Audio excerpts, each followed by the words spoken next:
എന്റെ ഹൃദയത്തിന് മാറ്റം വരുത്തുവാൻ ഞാൻ ജനിച്ചു വളർന്ന മതത്തിൽപ്പെട്ട മതപുരോഹിതന്മാർക്കോ മതത്തിലെ പ്രമാണങ്ങൾക്കോ കഴിഞ്ഞിട്ടില്ല. എന്റെ നാട്ടിലെ കൗൺസിലിംഗ് സെന്ററുകൾക്കോ എന്റെ നാട്ടിലെ സമുന്നതരായ നേതാക്കന്മാർക്കോ കഴിഞ്ഞിട്ടില്ല.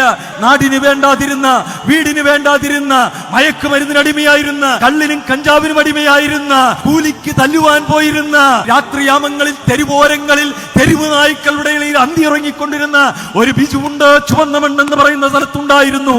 പോസ്റ്റ്മോർട്ടം ചെയ്യുവാൻ പോലും എന്റെ ഒരു കക്ഷണം കിട്ടില്ല എന്ന് എന്റെ നാട്ടുകാർ വിധി എഴുതിയിട്ടുണ്ടായിരുന്നു. അത്രമാത്രം നാടിനും വീടിനും തലവേദനയായിരുന്ന എന്നെ നസ്രേത്തുകാരനായ യേശു ക്രിസ്തുവിന്റെ ശബ്ദം, ഈ സുവിശേഷത്തിന്റെ വെള്ളിവെളിച്ചം എന്റെ ഇരുളടഞ്ഞ അറനിറഞ്ഞ അഴുക്ക് നിറഞ്ഞ ഹൃദയത്തിന്റെ അകത്ത് മിന്നിമറിഞ്ഞപ്പോൾ എനിക്ക് സ്വാതന്ത്ര്യത്തിന്റെ വിശാല ഭൂമിയിലേക്ക് നടക്കാൻ കഴിഞ്ഞു.